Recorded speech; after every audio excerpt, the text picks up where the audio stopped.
श्री स्वामी समर्थ. जय जय स्वामी समर्थ. स्वामींचं नाव घेऊन मी या व्हिडिओला सुरुवात करते. पंचांगानुसार प्रत्येक महिन्यात 2 एकादशी तिथी येतात, एक शुक्ल पक्षात तर दुसरी कृष्ण पक्षात. हिंदू धर्मात एकादशीला विशेष महत्त्व आहे. एकादशी तिथी श्री हरी विष्णूंना समर्पित आहे. या दिवशी व्रतासह विधिवत पूजा केल्याने विष्णूंबरोबर माता लक्ष्मीचे सुद्धा आपल्याला आशीर्वाद हे मिळत असतात. या व्रताच्या प्रभावाने आपल्या जीवनातल्या सर्व दुःखांपासून आपल्याला मुक्ती मिळते आणि त्याचबरोबर आपल्याला मोक्षाची प्राप्ती देखील होते. या एकादशीच्या व्रतामध्ये तिळाचा वापर महत्त्वाचा आहे. या व्रताच्या दिवशी तीळ दान केल्याने स्वर्गाची प्राप्ती होते.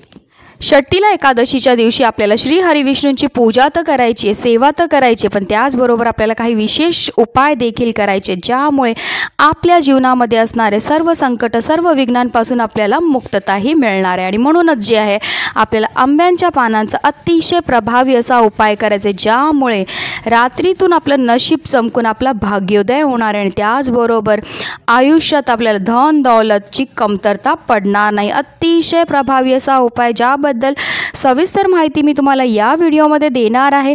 तर व्हिडिओ पूर्ण पहा आणि जर तुम्ही माझ्या चॅनलवर नवीन असतील तर चॅनलला सबस्क्राईब करा आणि शेजारी बेल आयकॉन सुद्धा प्रेस करा, जेणेकरून तुम्हाला माझ्या नवनवीन व्हिडिओचं नोटिफिकेशन हे मिळत राहील.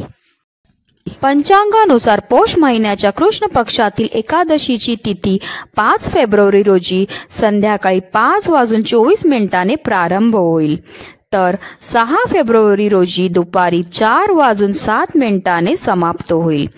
उदय तिथीनुसार मंगळवारी म्हणजे 6 फेब्रुवारी रोजी षष्टीला एकादशी साजरी केली जाईल. तिळांच्या 6 प्रकारामुळे ही एकादशी षटतिळा एकादशी म्हणून ओळखली जाते.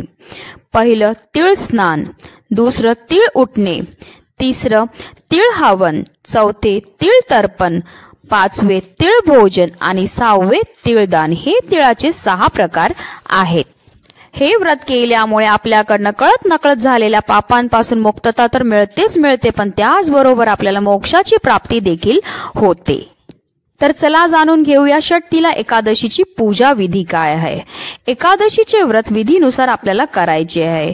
जर आपण षष्टीला एकादशीचा उपवास करणार असतील तर एकादशीच्या ब्रह्ममुहूर्तावर आपल्याला उठून आपलं घर स्वच्छ करायचं आहे आणि त्यानंतर आपल्याला स्नान करून देवी देवतांचे ध्यान करायचे आहे. यानंतर उपवासाचा आपल्याला संकल्प करायचा आहे. त्यानंतर आपली जी देवपूजा आहे ती केल्यानंतर आपल्याला श्री हरी विष्णूंची विधिविधानपूर्वक पूजा करायची आहे. षष्टीला एकादशीच्या दिवशी गरजूंना अन्नदान करण्याला सुद्धा खूपच महत्त्व आहे.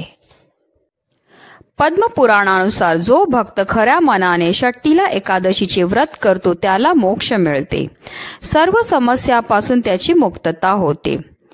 त्याच वेळी जे पुण्य कन्यादान, हजारो वर्षाची तपस्या, सुवर्णदान यांनी मिळते, तेच पुण्य षष्टीला एकादशीचे व्रताने मिळते. या दिवशी पूजा केल्यानंतर षष्टीला एकादशीचे व्रताची कथा अवश्य ऐकावी, तरच व्रताचे पूर्ण फळ मिळेल. एवढं अनन्यसाधारण असं महत्त्व आहे षष्टीला एकादशीचं. आणि म्हणूनच जे आपल्याला षष्टीला एकादशीच्या दिवशी आंब्यांच्या पानांचा अतिशय प्रभावी असा हा उपाय करायचा. तर चला जाणून घेऊया तो उपाय आपल्याला कसा करायचा आहे. पण त्याआधी आपण थोडक्यात जाणून घेऊया की आपल्याला आंब्यांच्या पानांचाच का उपाय करायचा आहे. आंब्यांच्या झाडापासून त्याच्या डहाळ्या, पाने, फळे इत्यादी आपण पूजेत समावेश करतो. 5 फळांचा उपयोग मांगलिक कार्यात केले जातात. त्यात आंब्याचे फळ देखील आवर्जून घेतले जाते. आंब्यांच्या लाकडापासून सविधा तयार केल्या जातात. त्या वैदिक काळापासून वापरल्या जातात. आंब्यांचे लाकूड हवन सामग्री वापरून शुद्धी आणते आणि सकारात्मक ऊर्जा प्रवाहित करते. आंब्याचे झाड मंगळाचं कारक आहे. आंब्याचे झाड हे मेष राशीचेही कारक मानले जाते. म्हणूनच आंब्याच्या पानांचा शुभ कार्यात वापर केला जातो आणि आंब्यांच्या पानाशिवाय पूजा पूर्ण मानली जात नाही. घराच्या मुख्य प्रवेशद्वारावर आंब्याच्या पानाचं तोरण लावल्याने घरामध्ये कोणत्याही प्रकारची नकारात्मक ऊर्जा प्रवेश करू शकत नाही. यज्ञवेदी सजवण्यासाठीही आंब्याच्या पानाचा वापर केला जातो. यासोबतच मंडप सजवण्यासाठीही आंब्याच्या पानाचा वापर केला जातो. पूजेच्या वेळी मंत्रोच्चार करताना आंब्याच्या पानांनीच आचमन क्रिया केली जाते. आंब्यांची पानं शुभतेचं प्रतीक मानला जातो आणि म्हणूनच जे आहे आपल्याला षष्ठीला एकादशीच्या दिवशी आंब्यांच्या पानांचा हा प्रभावी उपाय करायचा आहे. तर ह्या उपायाकरता आपल्याला षष्ठीला एकादशीच्या दिवशी आपल्या घरी जे आहे 5, 7, 11 आंब्यांची पानं घेऊन यायची आहेत आणि ती आंब्याची पानं आपल्याला स्वच्छ धुवून आणि पुसून घ्यायची आहेत. पण जी पण पानं आपण आंब्याची आपल्या घरी घेऊन येणार ती आपल्याला व्यवस्थित पाहून घ्यायची आहेत. ती अखंड असली पाहिजेत, कुठेही तुटलेली, फाटलेली किंवा किडलेली नसावी.